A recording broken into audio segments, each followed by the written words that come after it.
உங்களின் அனைத்து விதமான தலைமுடி மற்றும் சரும பிரச்சனைகளுக்கு ultimate solution. We Care Hair and Skin Clinic 909428888. Ambedkar அவர்களை பத்தி யோசிக்கும் போது கண்டிப்பா சட்டம் ஒழுங்கு சமூக நீதியை பத்தி யோசிக்காம இருக்கவே முடியாது. இன்னைக்கு மணிப்பூர்ல என்ன நடக்குதுன்னு நம்ம எல்லாருக்குமே தெரியும். ஆனா அதை பத்தி கொஞ்சம் கூட அதை கண்டுக்காம ஒரு அரசு மேல இருந்து நம்மளை ஆண்டுகிட்டு இருக்கு. சரி, அங்கதான் அந்த அரசு அப்படி இருக்குன்னா இங்க இருக்கிற அரசு எப்படி இருக்கு? கூட்டணி கணக்குகளை மட்டுமே நம்பி இருமாப்புடன் 200 வெல்வோம் என்று எகத்தால முழக்கமிடும் மக்கள் விரோத ஆட்சியாளர்களுக்கு என் மக்களோடு இணைந்து நான் விடுக்கும் எச்சரிக்கை. கூட்டணி கட்சிகள் சார்ந்து எவ்வளவு பிரஷர் இருக்கும் என்று என்னால் யூகிக்க முடிந்தாலும் அவருடைய மனசு முழுக்க இன்னைக்கு நம்மளோட தான் இருக்கும். அதே அம்பேத்கர் அவர்கள் அமெரிக்கா பிரிட்டன்ல எல்லாம் போய் படிச்சு டாக்டர் பட்டம்லாம் வாங்கி சாதிச்சு ஒரு பெரிய வழக்கறிஞரா இந்தியாவுக்கு திரும்ப வராரு. அப்போ மும்பைக்கு பக்கத்துல ஒரு கிராமத்துக்கு அவரை கூப்பிடுறாங்க. அப்போ அவர் ஒரு அரசாங்க பொறுப்புல இருக்கிறாரு. அந்த கிராமத்துக்காரங்க ஒரு வண்டியை ஒன்று ஏற்பாடு பண்ணி அவரை கூட்டிட்டு வரணும்னு நினைக்கிறாங்க. ஆனா அந்த வண்டி ஓட்டுறவர் அவருக்கு சமமா உட்காந்து வண்டி ஓட்டுறதுக்கு யோசிக்கிறாரு. எல்லாருக்கும் வணக்கம்.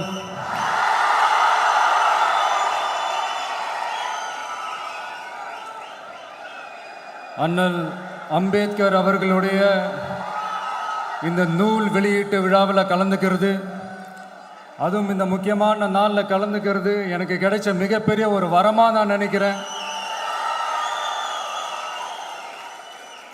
விகடன் குழும நிறுவன தலைவர் திரு ஸ்ரீனிவாசன் அவர்கள், அண்ணல் அம்பேத்கர் அவர்களுடைய பேரன் திரு ஆனந்த் டெல்டும்டே அவர்கள், நீதியரசர் ஓய்வு பெற்ற நீதியரசர் திரு சந்துரு அவர்கள், திரு ஆதவ் அர்ஜுனா அவர்கள், என் நெஞ்சில் குடியிருக்கும்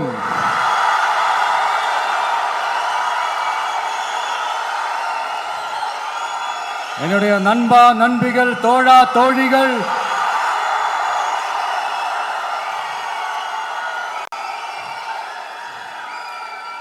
உங்க எல்லார் கூடவும் இவங்க எல்லாரும் கூடவும் இந்த ஸ்டேஜில் நானும் இருக்கிறது எனக்கு ரொம்ப பெருமையா இருக்கு. முக்கியமா இப்படி ஒரு ஃபங்க்ஷனை ஏற்பாடு பண்ணி எனக்கு அந்த வாய்ப்பை கொடுத்த விகடன் குழுமத்திற்கு என்னுடைய மனமார்ந்த நன்றிகளை தெரிவிச்சுக்கிறேன்.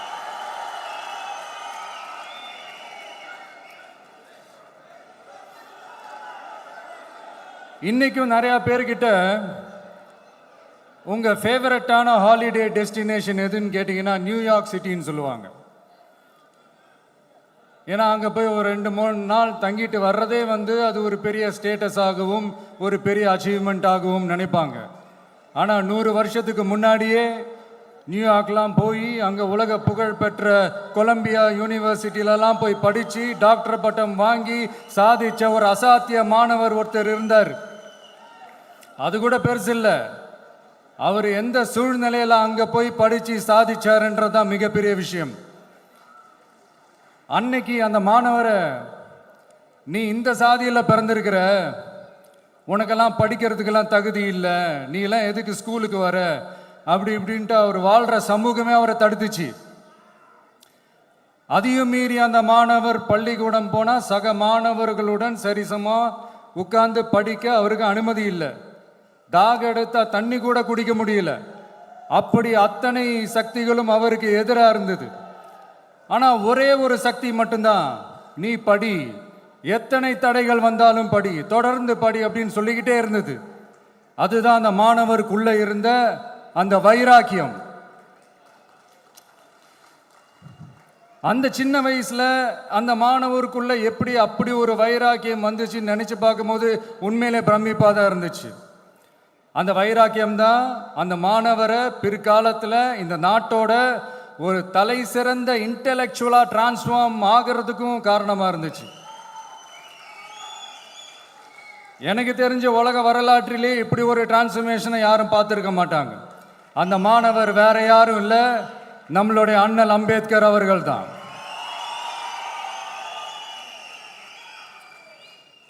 வன்மத்தை மட்டுமே தனக்கு காட்டிய இந்த சமூகத்திற்கு அவர் திருப்பி என்ன செஞ்சாரு அப்படின்னு அதை படித்து பார்க்கும்போது உண்மையிலே மெய்சில் இருக்க வச்சுது. பிறப்பால் நாம் அனைவரும் சமம். நீ எந்த சாதியில் பிறந்திருந்தாலும் எந்த மதத்தை பின்பற்றினாலும் சட்டத்தின் முன் நாம் அனைவரும் சமம் அப்படிங்கிற ஒரு உயரிய கோட்பாட்டை உறுதி செய்யும் நம் நாட்டின் அரசியல் சாசன சட்டத்தை வழங்கி நம்ம நாட்டில் இருக்கிற எல்லாருக்குமே ஒரு பெருமை தேடி தந்தவர். இன்னைக்கு ரிலீஸ் பண்ற இந்த புக்கில் எல்லோருக்குமான தலைவர் அம்பேத்கர் அப்படின்ற அந்த புக்கில் ஒரு 100க்கும் மேற்பட்ட கட்டுரைகள், நேர்காணல்கள் எல்லாமே இருக்குது. அதில் என்ன ரொம்ப யோசிக்க வச்சது அவர் எழுதின அந்த பயோகிராஃபி தான். வெயிட்டிங் ஃபார் அ வீசான்னு சொல்லி அதுக்கு தலைப்பு வச்சுருந்தார். அதில் அவர் லைஃப்பில் ஃபேஸ் பண்ண விஷயங்கள், அவரை பாதித்த விஷயங்கள் எல்லாமே கிட்டத்தட்ட ஒரு 6 சம்பவங்கள் பற்றி அதில் குறிப்பிட்டிருந்தார். அதில் ஒரு 2 விஷயம் என்னை ரொம்ப பாதித்தது என்னென்னா, அதில் ஒன்று, அவருக்கு 9 இயர்ஸாக இருக்கும்போது அவரும் அவருடைய பிரதரும் வெளியூரில் இருக்கிற அவங்க அப்பாவை பார்க்குறதுக்காக போகிறாங்க. அப்போ ட்ரெயின்லேருந்து இறங்கி இந்த மாட்டு வண்டிக்காக வெயிட் பண்ணிகிட்டு இருக்கும்போது ஒருத்தர் கூட அவங்கள ஏற்றிட்டு போகிறதுக்கு தயாராக இல்லை. ஏன்னா அந்த அளவுக்கு தீண்டாமை கொடுமை. அப்புறம் கொஞ்சம் எக்ஸ்ட்ரா பணம் காசெல்லாம் கொடுக்குறோன்னு ஒரு வண்டிக்காரர் ஒத்துக்கிறார். அப்போ கூட அந்த வண்டிக்காரர் என்ன பண்ணுறாருன்னா, அந்த பசங்களை வண்டி ஓட்ட சொல்லிட்டு இவர் தீட்டுப்பட்டுடும்னு சொல்லி வண்டியில் ஏறாமல் நடந்து போகிறார். அந்த நாள் முழுக்க அந்த பசங்களுக்கு குடிக்க தண்ணி கூட கொடுக்காம அந்த டிராவல் எவ்வளவு கொடுமையாக இருந்துச்சுன்னு சொல்லி அதில் மென்ஷன் பண்ணியிருந்தார். 2வது, அதே அம்பேத்கர் அவர்கள் அமெரிக்கா, பிரிட்டன்லலாம் போய் படித்து டாக்டர் பட்டம்லாம் வாங்கி சாதிச்சு ஒரு பெரிய வழக்கறிஞராக இந்தியாவுக்கு திரும்ப வராரு. அப்போ மும்பைக்கு பக்கத்தில் ஒரு கிராமத்துக்கு அவரை கூப்பிடுறாங்க. அப்போ அவர் ஒரு அரசாங்க பொறுப்பில் இருக்கிறார். அந்த கிராமத்துக்காரங்க ஒரு வண்டியை ஒன்று ஏற்பாடு பண்ணி அவரை கூட்டிகிட்டு வரணும்னு நினைக்கிறாங்க. ஆனால் அந்த வண்டி ஓட்டுறவர் அவருக்கு சமமாக உட்காந்து வண்டி ஓட்டுறதுக்கு யோசிக்கிறார், மறுக்கிறார். ஒரு லண்டனுக்கு போய் ஒரு பாரிஸ்டர் பட்டம் வாங்கிய அம்பேத்கரை விட ஒரு வண்டி ஓட்டுறவர் தன்னை உயர்ந்தவனா நினைக்கிறார். அதுதான் அந்த சமூக கொடுமை தான் அவரை சமத்துவத்துக்காக போராட வச்சுது. எனக்கு ஒரு டவுட்டுங்க, இன்னைக்கு திரு அம்பேத்கர் அவர்கள் உயிரோடு இருந்திருந்தா என்ன நினைப்பாரு? இன்னைக்கு இருக்கிற நம்ம இந்தியாவை பார்த்து அவர் பெருமைப்படுவாரா, இல்லை வருத்தப்படுவாரா, இல்லை அப்படியே வருத்தப்பட்ட எதை நினைச்சு வருத்தப்படுவார்? இன்னைக்கு நம்ம நாடு முழு வளர்ச்சி அடையணும்னா ஜனநாயகம் காக்கப்படணும். அந்த ஜனநாயகம் காக்கப்படணும்னா அரசியல் அமைப்பு சட்டம் காக்கப்படணும். அதுக்கான பொறுப்பு, அந்த கடமை நம்ம ஒவ்வொருத்தருக்கிட்டையும் இருக்கணும்னு தோணுச்சு. அந்த பொறுப்போடும் அந்த கடமையோடும் தான் இதை நான் ஆணித்தரமாக சொல்கிறேன்.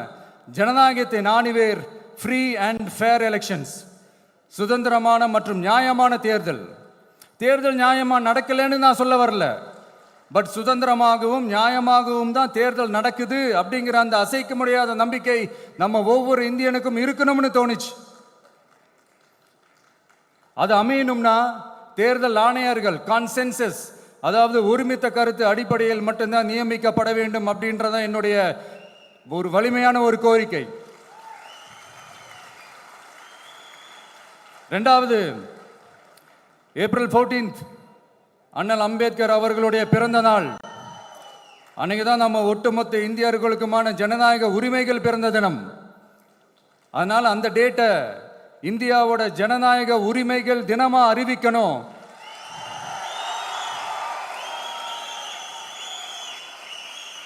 அப்படின்றத என்னுடைய இன்னொரு தாழ்மையான ஒரு வேண்டுகோள்.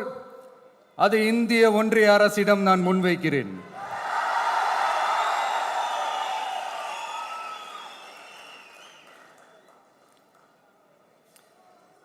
அம்பேத்கர் அவர்களை பற்றி யோசிக்கும் போது கண்டிப்பாக சட்டம் ஒழுங்கு, சமூக நீதியை பற்றி யோசிக்காமல் இருக்கவே முடியாது. இன்னைக்கும் மணிப்பூரில் என்ன நடக்குதுன்னு நம்ம எல்லாருக்குமே தெரியும். ஆனால் அதை பற்றி கொஞ்சம் கூட அதை கண்டுக்காம ஒரு அரசு மேல இருந்து நம்மளை ஆண்டுகிட்டு இருக்கு.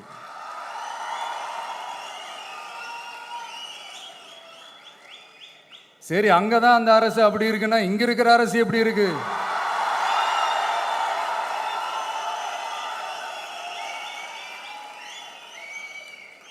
இங்க நம்ம தமிழ்நாட்டில் வேங்கை வயல்னு ஒரு ஊர்ல என்ன நடந்துச்சுன்னு நம்ம எல்லாருக்குமே தெரியும்.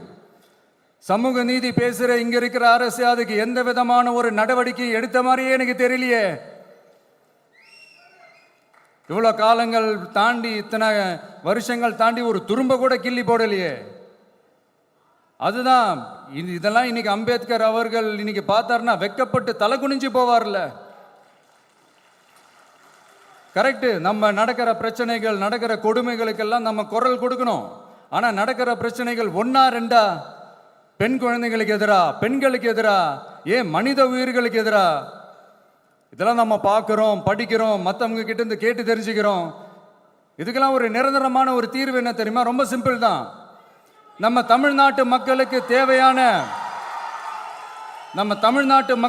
தேவையான அடிப்படை வசதிகளை பாதுகாப்புடன் முழுமையாக அளிக்கும், மக்களை உண்மையாகவே நேசிக்கிற ஒரு நல்ல அரசு.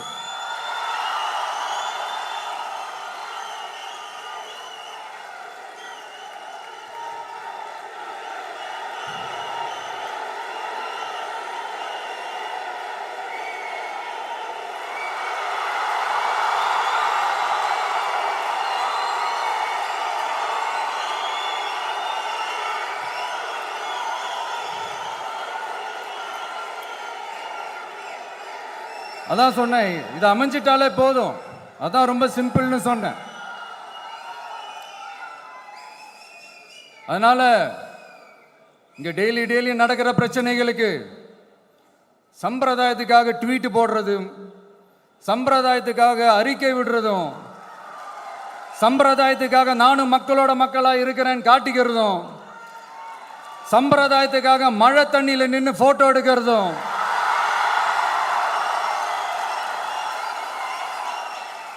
எனக்கு அதுல கொஞ்சம் கூட உடன்பாடே இல்லை. பட் என்ன பண்றது, நம்மளும் சம்பிரதாயத்துக்காக சில நேரத்தில் அந்த மாதிரி செய்ய வேண்டியதா போயிடுது. அதாவது நான் என்ன சொல்ல வரேன்னா, மக்களோட உரிமைகளுக்காகவும் அவங்களோட உணர்வு பூர்வமாக இருக்கணும். என்ன ஒவ்வொருத்தரும் அவங்க குடும்பத்தில் ஒருத்தனா நினைச்சிட்டு இருக்கிற அவங்க தமிழ்நாட்டில் அவங்களுக்கு எங்க என்ன பிரச்சனை நடந்தாலும் அவங்களோட உரிமைகளுக்காகவும் அவங்களோட உணர்வு பூர்வமாக இருப்பேன். எப்பவுமே அப்படிதான் இருப்பேன்.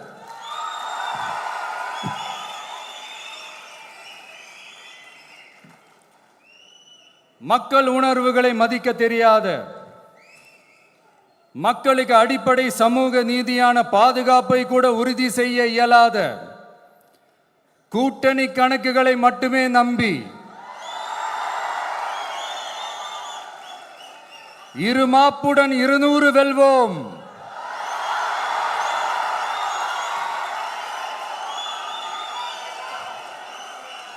என்று எகத்தால முழக்கமிடும் மக்கள் விரோத ஆட்சியாளர்களுக்கு என் மக்களோடு இணைந்து நான் விடுக்கும் எச்சரிக்கை,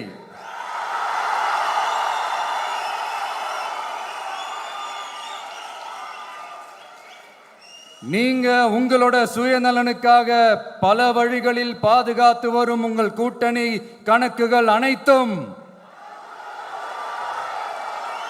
2026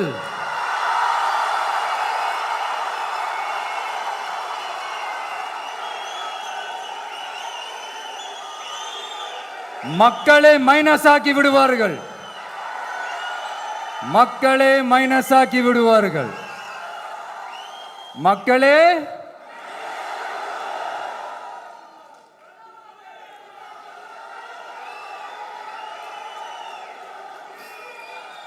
எனக்கு இந்த வாய்ப்பு கொடுத்த விகடன் குழுமத்திற்கும் வந்திருக்கும் பெரியோர்களுக்கும் சான்றோர்களுக்கும் மீண்டும் என்னுடைய வணக்கங்கள், மீண்டும் என்னுடைய நன்றிகள். கடைசியா ஒரே ஒரு விஷயம்,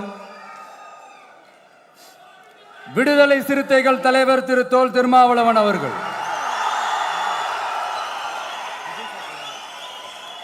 அவங்களால இன்னைக்கு வர முடியாம போச்சு.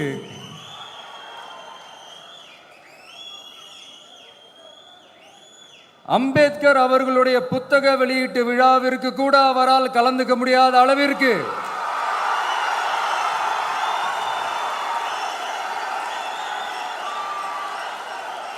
கூட்டணி கட்சிகள் சார்ந்து எவ்வளவு பிரஷர் இருக்கும் என்று என்னால் யூகிக்க முடிந்தாலும் நான் இப்ப சொல்றேன், அவருடைய மனசு முழுக்க முழுக்க இன்னைக்கு நம்மளோட தான் இருக்கும். நன்றி, வணக்கம்.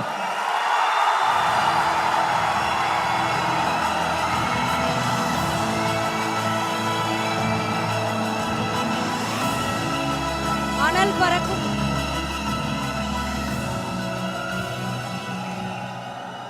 Thank you Vijay sir. கடைசியாக உங்ககிட்ட இன்னும் ஒரு ரிக்வெஸ்ட். இந்த நூலை வெளியிடுறதுக்கு பக்கபலமா இருந்த சில ரைட்டர்ஸ் இங்க இருக்காங்க. அந்த ரைட்டர்ஸை நான் ஒவ்வொருத்தங்களா மேடைக்கு அழைக்கிறேன். உங்க கையால் இந்த புத்தகத்தை நீங்க அவங்க கிட்ட கொடுக்கணுங்கிறது ஒரு ரிக்வெஸ்ட். தேங்க்யூ. முதல்ல எழுத்தாளர் மகிழன் அவர்களை மேடைக்கு அழைக்கிறோம். நான் ஒவ்வொருத்தங்களா கூப்பிட்டுறேன், ப்ளீஸ். உங்களின் அனைத்து விதமான தலைமுடி மற்றும் சரும பிரச்சனைகளுக்கு ultimate solution. We Care Hair and Skin Clinic 90942 8888.